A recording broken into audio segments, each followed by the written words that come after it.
প্ৰিয় বন্ধুসকল আপোনালোকৰ বাবে এটা অতিকৈ সুখৰ খবৰ আপুনিও এখন ট্ৰেক্টৰ কিনি আপোনাৰ শস্যৰ উৎপাদন দুগুণলৈ বৃদ্ধি কৰিব বিচাৰে নেকি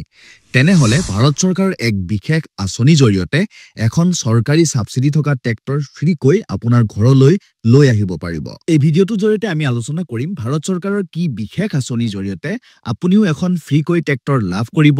এই আঁচনিত কোনসকল লোকে এপ্লাই কৰিব পাৰিব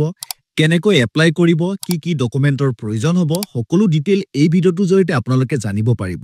আপুনি ভিডিঅটোত এটা লাইক কৰি দিয়ক লগতে আপোনাৰ বন্ধু বা বান্ধৱীক ভিডিঅটো শেয়াৰ কৰি দিবলৈ একেবাৰে নাপাহৰিব আৰু যদিহে পোন প্ৰথমবাৰৰ বাবে মোৰ চেনেলটোত ভিডিঅ চাই আছে তেনেহলে চেনেলটো সাবস্ক্ৰাইব কৰি দিব বন্ধুসকল খেতিবাতিৰ কাম-কাজ সহজ আৰু দ্ৰুত কৰিবলৈ ট্ৰেক্টৰ এখনৰ কিমান দৰকাৰী হে আমি সকলোৱে জানো কিন্তু বহু কৃষকৰ পৰিয়ালৰ বাবে ট্ৰেক্টৰ এখন কিনাটো বৰ কঠিন হেহে কেন্দ্ৰীয় আৰু ৰাজ্য চৰকাৰে কৃষকসকলক ট্ৰেক্টৰ ক্ৰয় কৰাত সহায় কৰিবলৈ আগবাঢ়ি আহিছে এই আঁচনিৰ অধীনত আপুনি ট্ৰেক্টৰৰ দামৰ ওপৰত 50% পৰ্যন্ত সাবসিডি লাভ কৰিব বন্ধুসকল এই বিশেষ আঁচনিখনৰ নাম হৈছে কিষাণ ট্ৰেক্টৰ স্কিম এই কিষাণ ট্ৰেক্টৰ স্কিম হৈছে ভাৰত চৰকাৰৰ এক বৃহৎ পদক্ষেপ এই আঁচনিৰ মূল উদ্দেশ্য হৈছে কৃষি যান্ত্ৰিকীকৰণ অৰ্থাৎ ফাৰ্ম মেকানাইজেশ্যনক উৎসাহিত কৰা আৰু কৃষকৰ আয় দুগুণৰ পৰা তিনি গুণৰ পৰা 4 গুণলৈ বৃদ্ধি কৰা এই আঁচনিৰ অধীনত চৰকাৰে কৃষকসকলক নতুন এখন ট্ৰেক্টৰ কিনিবলৈ আৰ্থিক সাহায্য প্ৰদান কৰে এই সাহায্যৰ পৰিমাণ সাধাৰণতে ট্ৰেক্টৰৰ মূল্যৰ 20% ৰ পৰা 50% লৈ হ'ব পাৰে যিটো আবেদনকাৰী শ্ৰেণী আৰু ৰাজ্যভেদে বেলেগ হোৱা দেখা যায় অসমৰ ক্ষেত্ৰত ৰাজ্য চৰকাৰে মুখ্যমন্ত্ৰীৰ সমগ্ৰ গ্ৰাম্য উন্নয়ন যোজনাৰ অধীনত ট্ৰেক্টৰ বিতৰণ আঁচনিৰ দৰে আনুষংগিক আঁচনিও চলাই আছে বন্ধুসকল এই আঁচনিৰ কিছুমান মূল সুবিধা হৈছে এক আৰ্থিক সাহায্য কৃষকে ট্ৰেক্টৰ ক্ৰয়ৰ বাবে 50% লৈকে সাবসিডি লাভ কৰিব 2 সহজ ঋণ এই আঁচনিৰ অধীনত ট্ৰেক্টৰ কিনিবলৈ বেংকৰ পৰা সহজে ঋণ লাভ কৰাৰ সুবিধা আছে 3 উন্নত কৃষি আধুনিক ট্ৰেক্টৰ ব্যৱহাৰ কৰি খেতিৰ উৎপাদনশীলতা আৰু দক্ষতা বৃদ্ধি কৰিব পাৰিব মন কৰিব এই আঁচনিৰ বাবে আবেদন কৰিবলৈ কোনো মধ্যভোগী বা এজেন্টৰ প্ৰয়োজন নাই আপুনি পোনপটীয়াকৈ চৰকাৰী পৰ্টেল বা কৃষি বিভাগৰ জৰিয়তে আবেদন কৰিব পাৰিব বন্ধুসকল এতিয়া আটাইতকৈ গুৰুত্বপূৰ্ণ অংশটোলৈ আহো এই আঁচনি এপ্লাই কৰিবৰ বাবে কোন সকল লোক যোগ্য 1 আবেদনকাৰীজন ভাৰতীয় নাগৰিক হ'ব লাগিব এই আঁচনিখন সৰু আৰু মজলীয়া কৃষকসকলৰ বাবে প্ৰাথমিকভাৱে তৈয়াৰ কৰা হৈছে 2 কৃষকজনৰ নিজৰ নামত কৃষিভূমি বা খেতিৰ পথাৰ থাকিব লাগিব ভূমিৰ পট্টা বা আন নথিপত্ৰ থকাটো বাধ্যতামূলক 3 আবেদনকাৰীজনে যোৱা 7 বছৰৰ ভিতৰত কোনো চৰকাৰী ট্ৰেক্টৰ সাবসিডি আঁচনিৰ সুবিধা লোৱা হ'ব নালাগিব 4 পৰিয়ালৰ কেৱল এজন সদস্যইহে এই আঁচনিৰ বাবে আবেদন কৰিব পাৰিব 5 আবেদনকাৰীজনৰ বাৰ্ষিক আয় 2 লাখ টকাতকৈ কম হ'ব লাগিব অৱশ্যে ইয়াৰ সীমা ৰাজ্যভেদে বেলেগ হয় আৰু সদৌহেকত বয়সৰ সীমা আবেদনকাৰীৰ বয়স 18 বছৰৰ পৰা 60 বছৰৰ ভিতৰত হোৱাটো বাঞ্ছনীয় বিশেষকৈ মহিলা কৃষক অনুসূচিত জাতি এসসি আৰু অনুসূচিত জনজাতি এসটি শ্ৰেণীৰ লোকসকলক এই আঁচনিত অগ্ৰাধিকাৰ দিয়া হয় আৰু তেওঁলোকক সৰ্বাধিক সাবসিডিও প্ৰদান কৰা হয়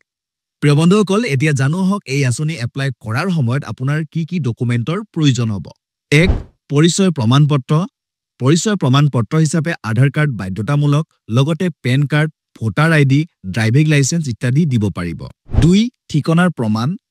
প্ৰমাণ হিচাপে আধাৰ কাৰ্ড বা অন্য ঠিকনা থকা নথি ব্যৱহাৰ কৰিব পাৰিব 3 ভূমিৰ নথিপত্ৰ মাটিৰ পট্টা খাতা খতিয়ানৰ কপি ভূমিৰ মালিকীস্বত্ব প্ৰমাণ কৰা ৰাজহ বিষয়াৰ প্ৰমাণপত্ৰ ইত্যাদি ব্যৱহাৰ কৰিব পাৰিব 4 বেংকৰ একাউণ্টৰ বিৱৰণ বেংকৰ পাছবুকৰ ফটোকপি কাৰণ সাবসিডিৰ টকা পোনপটীয়াকৈ আপোনাৰ বেংকৰ একাউণ্টত ডিবিটি হ'ব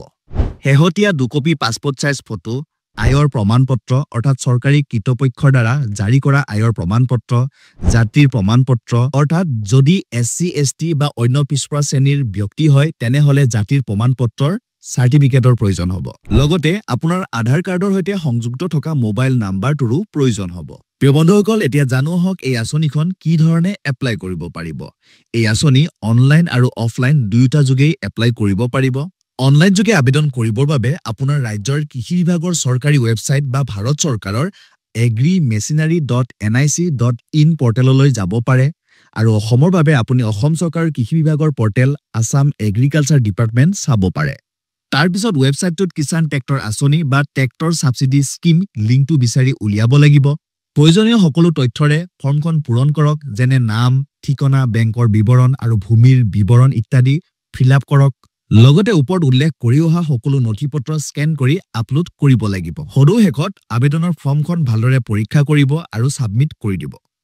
ভৱিষ্যতৰ বাবে আবেদনৰ ফৰ্মখনৰ এটা প্ৰিণ্ট আউট উলিয়াই ৰাখিব। আৰু যদিহে আপুনি অফলাইন যোগে আবেদন কৰিব বিচাৰে, তেনে আপোনাৰ ওচৰত থকা কমন ছাৰ্ভিচ চেণ্টাৰ অৰ্থাৎ CSC, জনসেৱা কেন্দ্ৰ বা জিলা কৃষি বিভাগৰ কাৰ্যালয়ত অৰ্থাৎ ডিষ্ট্ৰিক্ট এগ্ৰিকালচাৰ অফিচত পৰিদৰ্শন কৰিব পাৰে।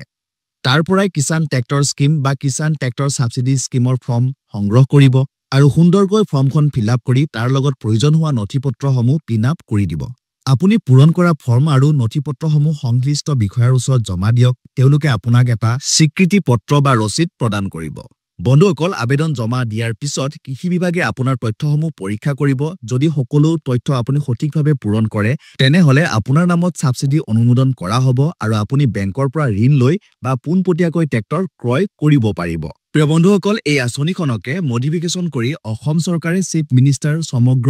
গ্ৰাম্য উন্নয়ন যোজনাৰ অধীনত অসমতো 2017 চনত ট্ৰেক্টৰ ডিষ্ট্ৰিবিউচন স্কিম নামৰ এক বিশেষ আঁচনি মুকলি কৰিছিল, য'ত অসমৰ প্ৰতিটো ৰেভিনিউ ভিলেজত 8ৰ পৰা 10 জনীয়াকৈ একোটাকৈ কৃষকৰ দল প্ৰস্তুত কৰি একোখনকৈ ট্ৰেক্টৰ বিতৰণ কৰা হৈছিল, যাৰ উদ্দেশ্য আছিল অসমৰ কৃষক বন্ধুসকলক কৃষি কাৰ্যত উৎসাহিত কৰা আৰু তেওঁলোকৰ ইনকাম এগুণৰ পৰা দুগুণলৈ বৃদ্ধি কৰা। এই আঁচনিখনৰ জৰিয়তে চৰকাৰে 70% পৰ্যন্ত ছাবচিডি প্ৰদান কৰে। অৰ্থাৎ অসম চৰকাৰে এই আঁচনিখনৰ জৰিয়তে 5,50,000 টকা পৰ্যন্ত